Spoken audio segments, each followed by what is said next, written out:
world. This is another wonderful book of Volta. Actually, very, very inspiring. Each piece has its a story behind the work of art. We're in Galerie Hachem in Paris and in Peru. And New York. Wonderful. So it's wonderful to see you here. So today's the first day. How do you feel? Actually, it's really interesting. We've done this fair 2 years ago, of course, last year.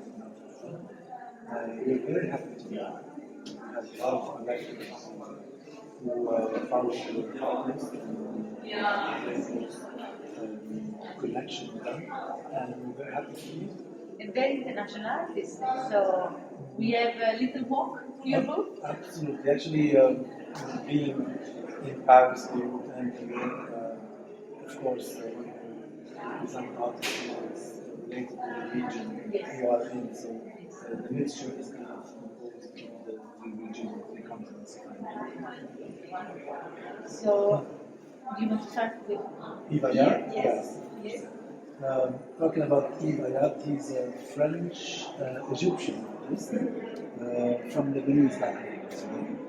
This artist is really interesting because he did work mainly on consumerism. He's very engaged, he's very political, and I like to present artists who have a very strong meaning and commitment. Yes.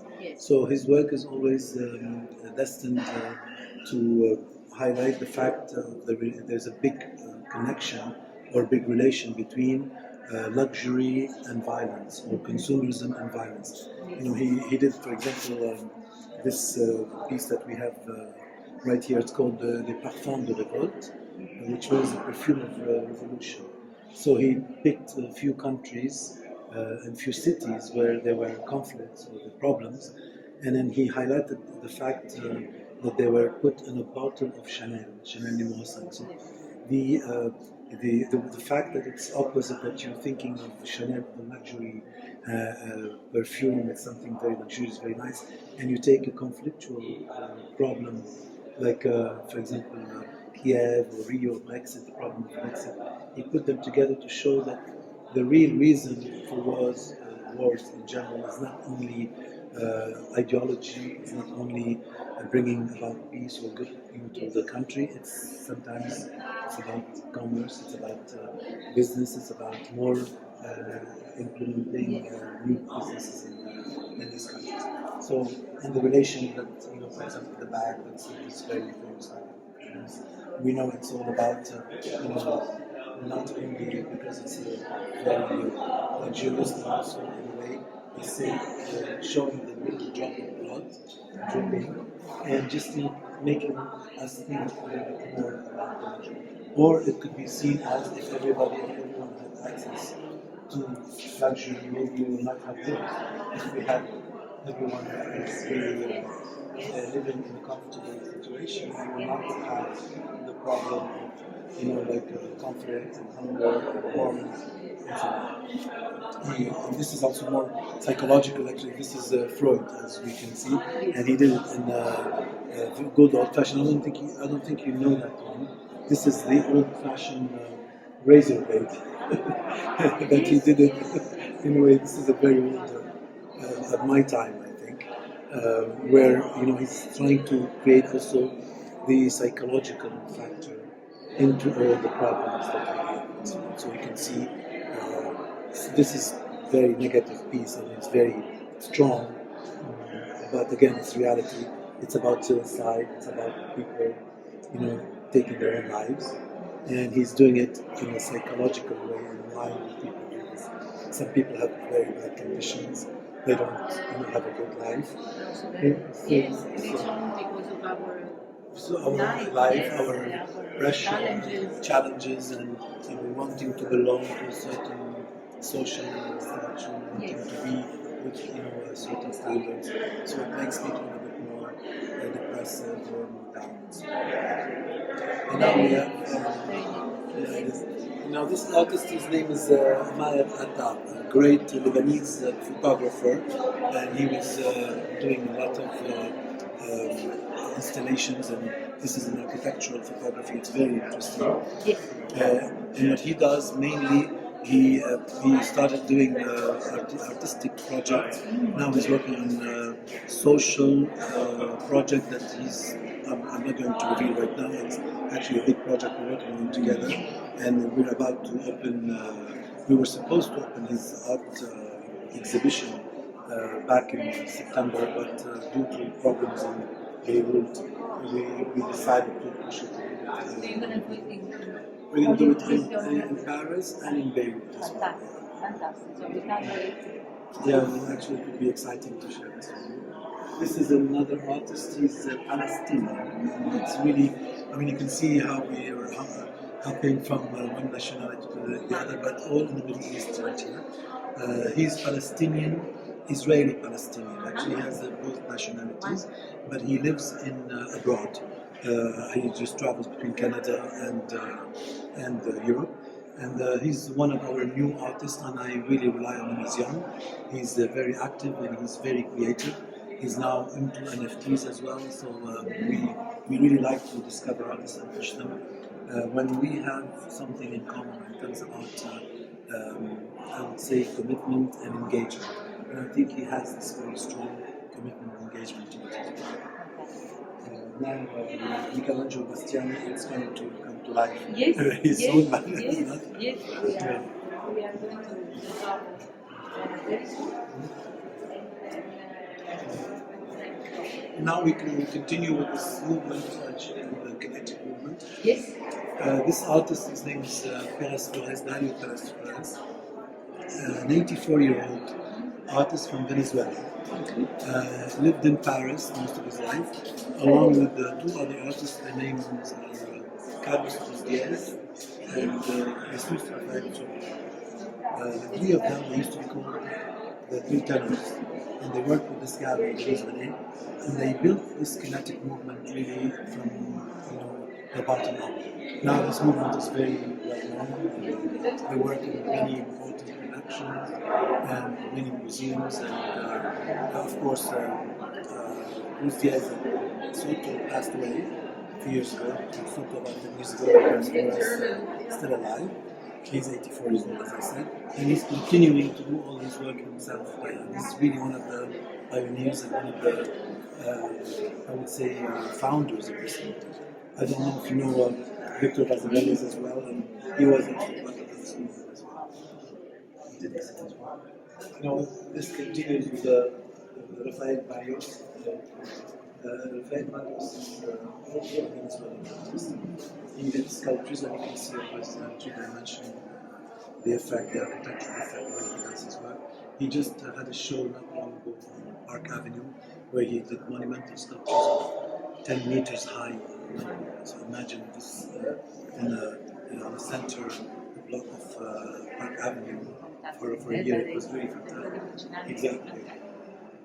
Yeah, absolutely. It's amazing. It's really amazing. And his heads are incredible too. This is really incredible. This is one of also our new artists.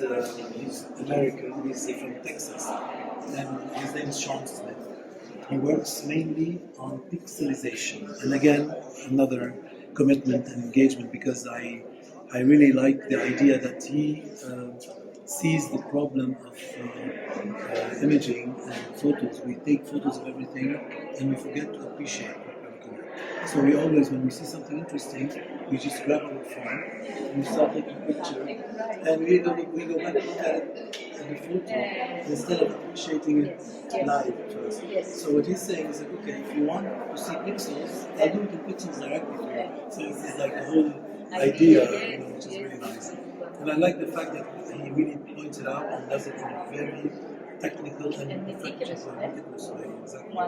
You can see it's all blocks of wood. And you can see the signature here behind the 2009.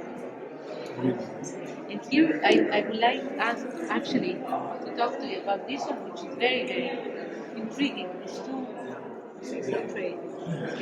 They actually caught our eyes. They're really amazing. Yeah, it's really good. Because it's for games.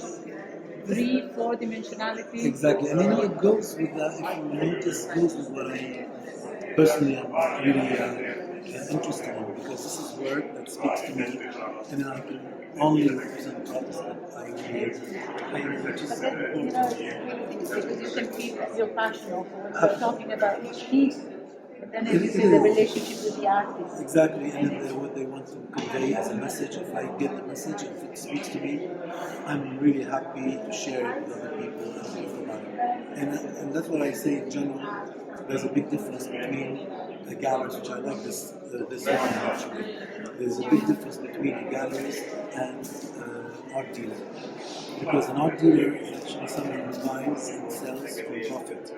But a gallerist commits and puts from his soul, he tries to help and direct the artist and help the artist and feed the artist. So he's part of it, not only for commercial profit. Of course, seeing the needs that will be there to be able to continue. So the sense of business is important, but it's not the most important. It's only a mean to get the message across by the artist and the gallery. So this is important to really be on the same wavelength. You know, this is especially our art books. This is why the art.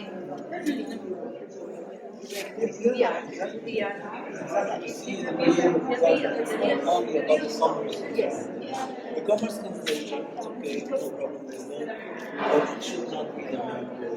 An artist is doing something commercial, he's not an artist. He's a commerce man, a designer, or might not even a designer. In general, the artist should think about selling themselves. It's really about how I express and create something from inside and from here. Not only because when you say something about the money in return, is creativity can modify and change. You know, it will not be the same. When you see your work being done for a goal, just a commercial goal, your creativity is not the same anymore. You're not telling your true feeling. You know? So it's really interesting. It's inspiring. Again, these are art docs are inspiring because our really true life. Yeah, it is, absolutely. I mean, some people want to take it to the commercial and make it a commodity. At the end, it becomes a commodity, unfortunately, because this is the world we live in. But the beauty of the art is still if you can live with it and appreciate it without letting the commercial side of it. Fantastic words, fantastic words. Now we can get and meet the artist that you have Absolutely, here, yeah. which is very special. Oh, yeah. Oh, yeah. So he's here behind the scenes, and Michelangelo, your turn. It's okay. No, yeah, talk. It's very One important. second, 1 1 second. second, because it's really nice. You sure? No, I should. Yeah, the artist are just. Don't be so just normal talk about your work, because he is one of the most genuine artists really. He's Genuine. no, seriously, genuine means that true artist. and this is what our art talks are very without art talks without filters, we call them, because we want to see the real life behind each piece. And actually your story already to come here, it was an ordeal with your car. Electricity is connected with my art. Okay.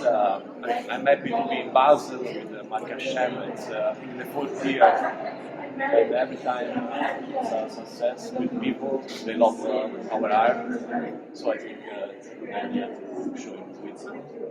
And this is a video hologram of a dancer. She's a dancer from San Carlo Theater in Naples. Ah, che bello. She's a classical dancer, Bellissimo, bellissimo. one of the best theater in Italy. I know, you're. I'm not there, of course, it's So the work- home. It speaks to you, yeah, exactly. The work starts from the video. So I took a video of the dancer, and after she will be inside this glass. It is a normal glass of the house. So there is this connection from video that is bidimensional and a dimensional object like glass, something from the house. So I convert the video in a volumetric dimension, like 3D. And again, could I ask you, how did it come this idea one day? I mean, I like it. The video is very dimensional. It's that dimensional. With adding a media, dimensional media, it became something more close to you, less calm, warm to the people. And I use object that everyone uses, so something that you know, so you can feel yours. Yes, yes, perfect. Because you see, from a simple glass, as you said, all we have a transparent glass at home. Exactly. And now we can imagine a beautiful ballerina and a beautiful, talented ballerina in next time we have this glass in our hands. You have to have a talented subject to have a good video, because it's not only. It's a complete combination of arts. It's dancing, it's video art, and design. Fantastic. And you are from also Florence. from Florence, and you met in Paris. We met actually in London. London the first time. Yes. Okay, fantastic. He was traveling and I was doing a show, and we met and became friends. And it's been really a good trip together. We've done many things together, many exhibitions. Beautiful solo exhibition in Paris, for him. We had a beautiful solo exhibition. And we showed in Miami and in Istanbul. And Michelangelo has many, in New York, he has many ideas. And what I like about his work, he's really creative and he's always looking and searching for new ways to show his work. It's always unique, it's always creative. It's not like I found one way to do and then I do the same. He always comes up with like, oh Mark, I have this idea, so we're going to install the projector here, we're going to do a waterfall on the ground. Now I have an idea, I'm going to have a waterfall, there's a place coming, maybe tomorrow, hopefully. We're going to have a big waterfall here in the center, and it's interactive waterfall. When you come close to the waterfall, the water starts coming in. He's always working on technicalities and technology to put in the service of art. And I like that very much. He does it in a way that I don't understand.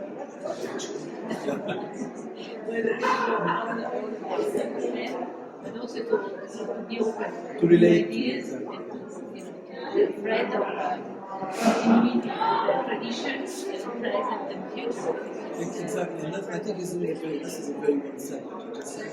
It's really continuity in the present and the future. And you can see where art has to be timeless, it has to be something, and I always say good artists, when we added something in history, and I believe that Michelangelo did. The first Michelangelo did, and the second Michelangelo did. So, the two Michelangelo did. Fantastic. That's another one. Thank you so much for your patience, because I know it's I can feel Volta getting more and more crowded. Thank you. It's really a pleasure. It's see you soon somewhere else in another vernissage, maybe in Paris. In Paris, hopefully. In Paris next night. In Miami in December. We are going everywhere, but we will see you. Great. Well, it was a pleasure meeting you. Thank you so much. Ghazi Baker, a great Lebanese artist actually, working in Beirut. His background is in architecture, as a matter of fact, he was an architect. And I think we can tell from the composition of his work that he has this mastering of the space and the colors as well. He's one of my really great up-and-coming artists, doing very, very well, extremely strong and doing many shows. I love his work, and I think it's someone that I really bet on him big time.